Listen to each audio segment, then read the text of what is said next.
Jangan lupa like, komen, dan subscribe channel YouTube TVRI Bengkulu dan nyalakan lonceng notifikasinya.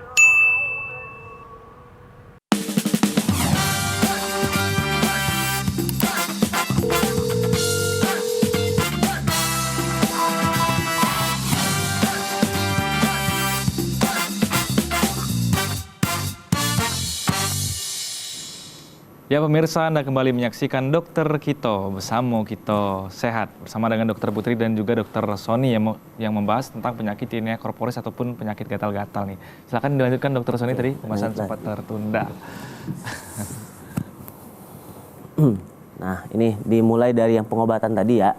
Terkait edukasi tadi, pertama kali memang terkait personal hygiene ya. Mulai dari kita dan juga lingkungan sekitar kita.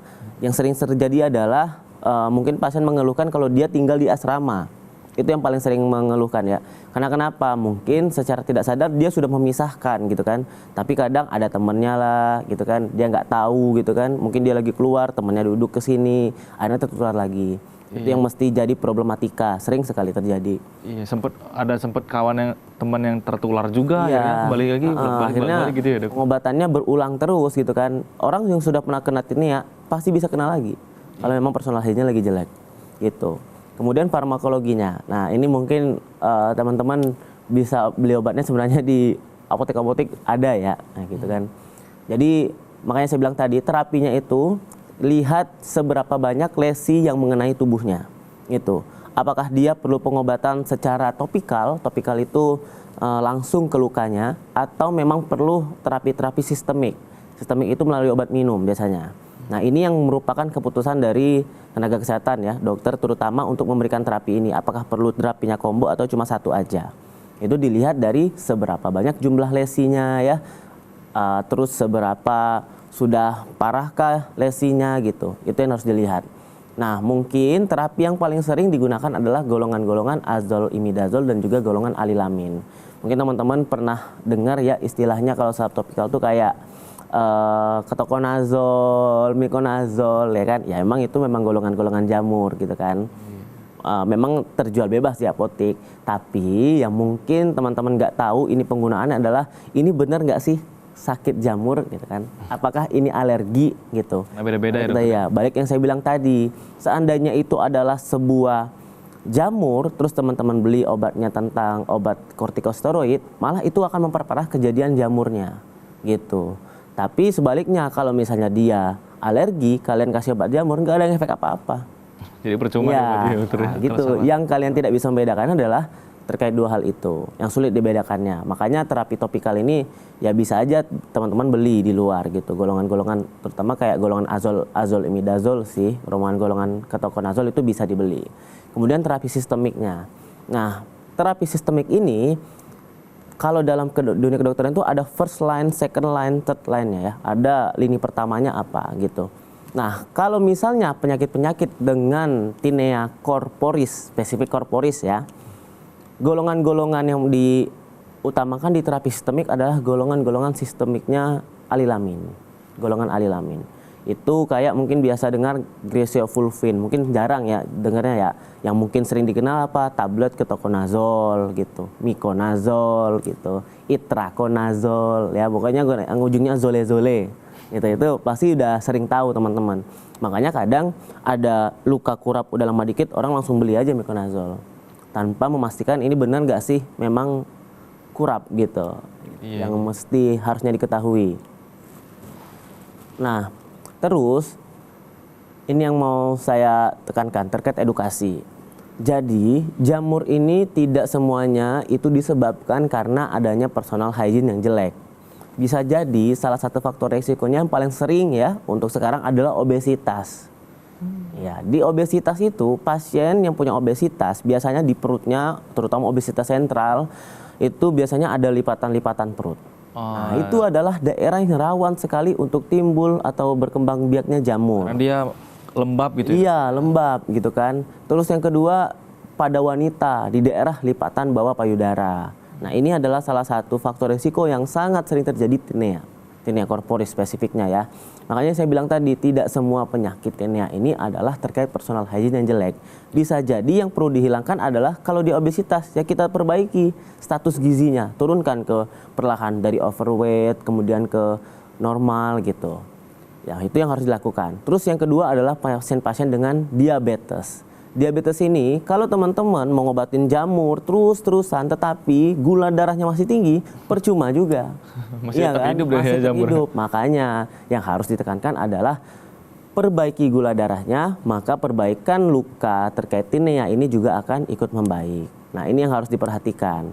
Makanya saya bilang tadi, boleh beli obat-obat itu, tetapi lebih disarankannya untuk dikonsultasikan terlebih dahulu. Dan juga hilangkanlah stigma terkait yang jelek-jelek kalau orang berobat tentang kulit gitu. Kemudian yang kedua, ini mengurangi kelembaban tadi yang tadi ya, kayak hindari daerah lipatan-lipatan di perut, kemudian kalau ada wanita di bawah payudara. Kemudian yang kedua, menghindari sumber penularan. Nah, sumber penularan tadi apa? Mungkin janganlah menggunakan pakaian yang bergantian-gantian gitu ya. Apalagi saling pinjem gitu, apalagi terutama handuk. Nah, biasanya handuk ini kalau lagi kepepet langsung pinjem-pinjem aja. Apalagi kalau kita lagi wisata ke suatu tempat gitu kan, gak bawa handuk, akhirnya saling pinjam kan. Nah, mungkin dari situlah salah satu sumber penularannya, seperti itu. Mungkin juga yang olahraga yang saling berbenturan fisik juga salah satu resikonya. Ya, gitu. udah berkeringat, udah berbenturan fisik, double ya dokter. Double gitu kan. Kemudian menghilangkan vokal infeksi. Vokal infeksinya sumber infeksinya ya. Dan yang terakhir adalah meningkatkan bagaimana hygiene-nya bisa lebih baik. Selain hygiene tadi, ingat, kita bukan masalah hygiene aja ya, masalah kesehatan secara umum. Balik-balik apa? Kita menjaga pola makannya untuk menghindari faktor-faktor kejadian diabetes atau risiko obesitas. Karena semenjak masuk dari hasil riset terakhir, itu rata-rata obesitas itu meningkat kita.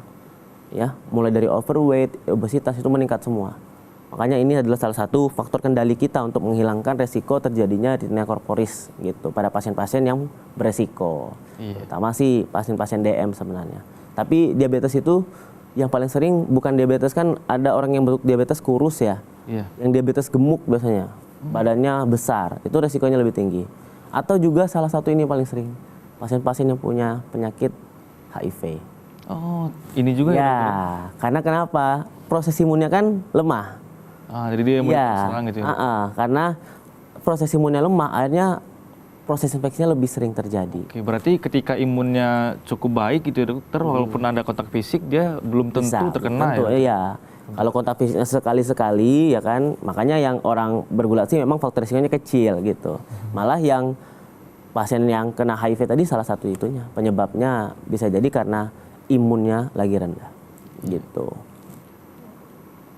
Oke, cukup dari sini pemaparan materi tentang tinea corporis. Oke, dokter, terima kasih. Silakan duduk dulu, dokter Sony. Dokter tadi kan mengatakan bahwa ini awalnya itu tuh lingkaran kecil kayak berbentuk cincin, kemudian dia membesar. Apakah tingkat keparahan ini ditentukan dari semakin besarnya wilayah yang terkena tinea ini, dokter? Dokter Sony. Kalau jadi gini, kalau misalnya lesinya, biasanya kita lihat jumlah lesi ya. Jumlah lesinya memang apakah spesifiknya hanya di tangan kah, atau memang ada di daerah lipatan, di selangkangan ya seperti itu, kemudian di perut gitu kan, kita lihat semua. Nah, biasanya kita lihat dulu. Kalau sudah banyak seperti itu, pasti kita biasanya melakukan double terapi. Mulai dari terapi topikal yang kita salepkan di daerah luka langsung, dan juga terapi dari sistemik melalui oral, mulut. Karena kenapa? Kalau kita mikirnya gini, mikirnya kasihan pasiennya. Iya, masa dia harus ngoleskan salepnya gitu kan. Dan satu lagi, biasanya salep ini setelah pemakaiannya cepat hilang. Apalagi kalau dia setelah pakai salep, dia pakai baju yang ketat-ketat. Dipikir Iya, udah kan? sembuh gitu ya dokter? Iya, akhirnya apa? Efisiensi obatnya kan berkurang. Gitu. Makanya kita pikirkan terapi sistemik untuk menambah proses penyembuhannya.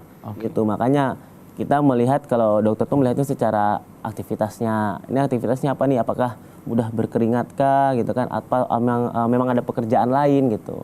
Hanya dibantu dengan obat sistemik juga. Oke, semakin seru dokter, kita akan bahas di segmen selanjutnya dan berbincang-bincang lebih lanjut tentang penyakit tinea corporis ini.